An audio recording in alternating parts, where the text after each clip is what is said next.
nitagusia mambo machache yakiwa ni mengi, kwa sababu ni siku tunaweka msingi. Wakorintho wa kwanza sura ya 3 mstari wa 10. Anzia hapo. Msomi wa Biblia aanzie hapo.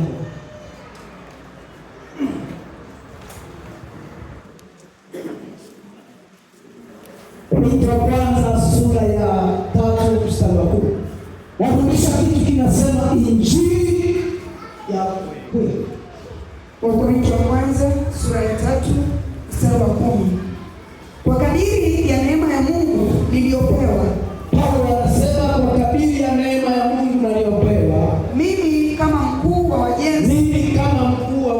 Mwenye hekima. Naliweka msingi. Na mtu mwingine anajenga juu yake.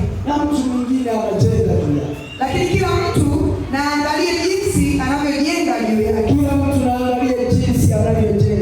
Maana msingi mwingine hakuna mtu awezaye kuuweka isipokuwa ni ule uliokwisha kuwekwa, yaani Yesu Kristo. Unaweza kushia. Amen. Watoto kule wanyamaze, alafu mtu asiteletele. Kama unakaa karibu na mtoto ndio kumwambia tulia, tupate utulivu. Kwa sababu tumetoka mbali. Wengine wametoka Mwanza, wengine Arusha, wengine Tunduru. Tumekuja kusikia neno moja tu la Mungu. Paulo anaenda taratibu sana kwa sababu anatamani kufundisha. Paulo alikuwa ni nani jamani? Paulo alikuwa ni nani? Na katika nitakapokuwa ninasimama zaidi sana nitaongelea habari ya huduma. Maana hapa ndipo pana maswali. Kanisa la leo liko kwenye maswali. Washirika wameachwa kwenye maswali.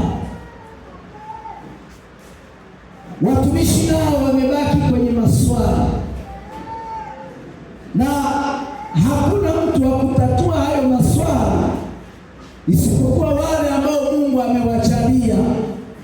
Kuna wakati tulikuwa na kikao cha, sijui utakumbuka, mtumishi wa Mungu Fonela, tulialikwa na mama, alikuwa mkuu wa mkoa wa Arusha, wa Iringa, akatualika twende kutoa hoja. Wakati huo ilikuwa ni vita ya chinja, nani achinje, nani asichinje. Wote tukakusanyika, watumishi wa Mungu upande wa Kristo, tukakusanyika upande na Waislamu, na wakaja ndugu zetu. Tukawa na kile kikao, lakini walikuwepo maaskofu, walikuwepo mitume, walikuwepo wachungaji.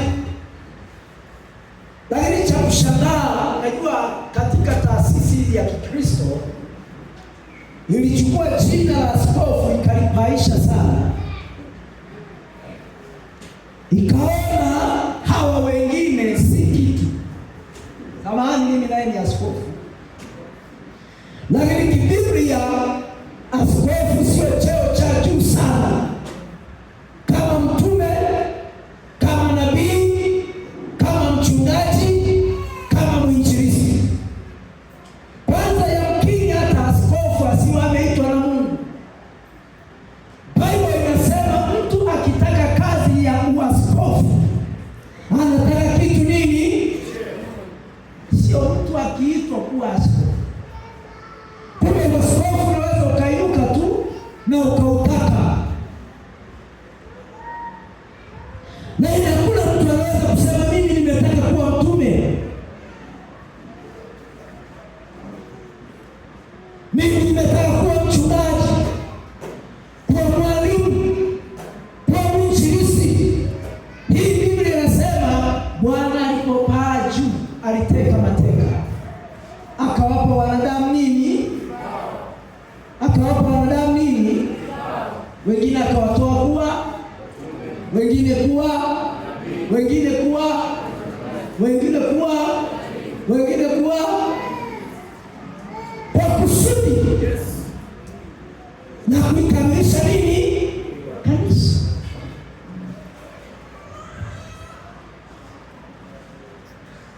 Tusaidie sana. Najua unielewe, utanielewa hapo mbele. Kwa hiyo tulitegemea ya kwamba kwa sababu dini imekuja ikainua jina la askofu kwa juu, yule askofu ambaye tulikuwa naye angeinuka aseme mambo ya hekima, mambo ya busara ambayo yanaweza kusaidia kutatua mgogoro katikati yetu sisi na wenzetu. Lakini yule askofu aliposimama alianza kuongelea milima, watu wasijenge milimani.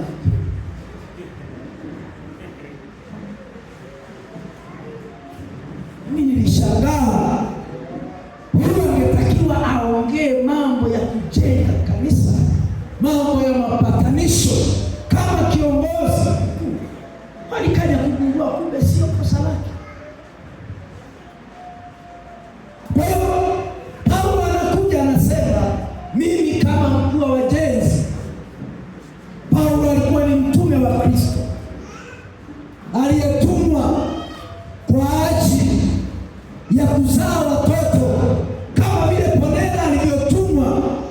Yaani Ponela angetumia kofia ya waskofu, msije kwa hawa msingezaliwa, makanisa haya yasingezaliwa, wakitaka